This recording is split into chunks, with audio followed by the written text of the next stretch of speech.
Listen, man. It's raining outside and I'm soaked. And I'm about to break down this Popeyes chicken sandwich for you. Yes, sir.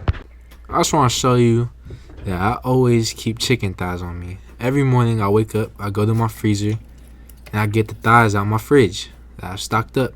You just throw it in the sink and let it thaw throughout the day. Into the business, since you guys don't care about me.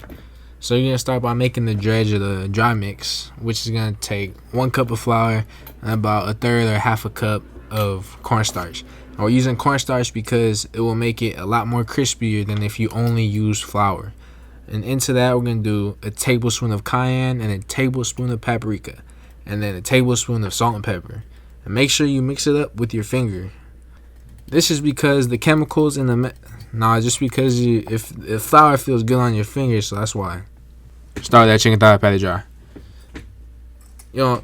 Basically you pat it dry just because this is gonna get fried, but I mostly did that because people like to hear me say that, so yeah. And then you could trim it if you want. I didn't trim them because the fat gives it more flavor, and it'll just make it a lot more juicier and tastier. But if you're watching your calories or something, then leave it out. Now for seasoning the chicken thighs, we're going to do a tablespoon of cayenne, a tablespoon of salt and pepper, tablespoon of garlic powder, and a 1/4 cup of Tabasco. Mix it up with your hands, nothing else, and then set that to the side. Now into a new bowl, we're going to crack 2 eggs, beat it up. You want that to be real beaten, and then add half a cup of buttermilk. Mix that all up together. Season with a little bit of salt and pepper, maybe a teaspoon of each, and then pour that over the chicken thighs and let that sit for 15 minutes or longer if you have the time. The longer the better, but 15 minutes works good as well, so I did 15 minutes, so there's nothing wrong with it.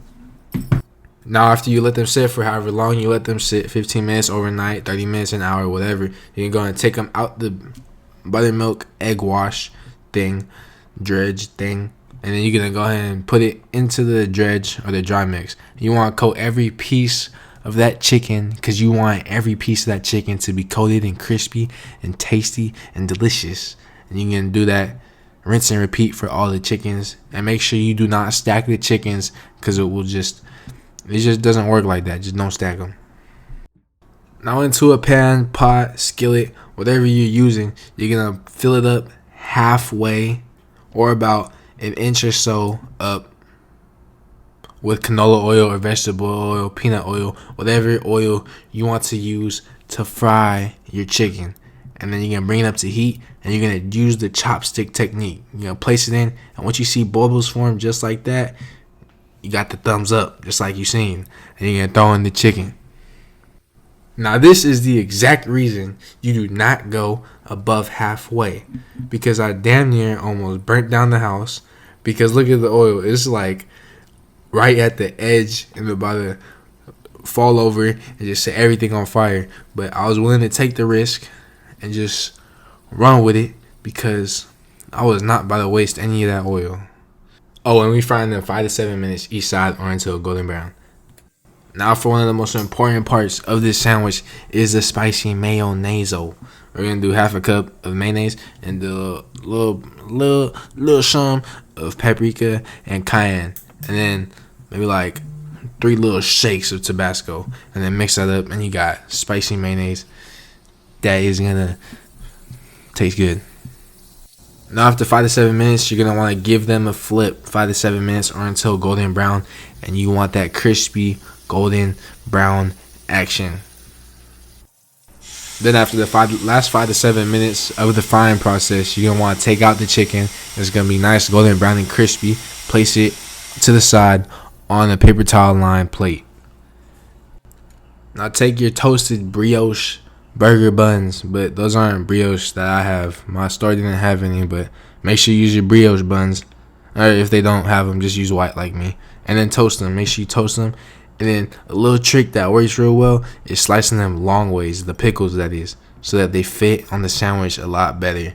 Then onto the buns, both sides, nice layer of that spicy mayonnaise. This is going to be crucial. You don't want to skimp on the mayonnaise because the mayonnaise is going to give a lot of flavor, spice, zing, zang, bang to the sandwich. Then add the long ways pickles. See how nicely they fit more than the little circles on my TikTok video. Yeah, this is the move for sure. And then last but not least, you put the chicken on. Just got done whipping it up. Watch this. Ooh.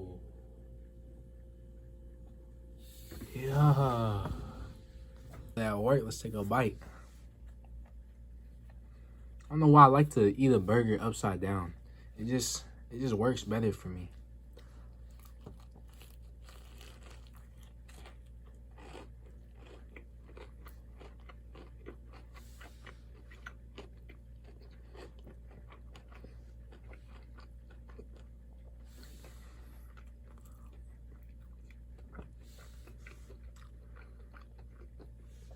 I don't even know how Popeyes is still open.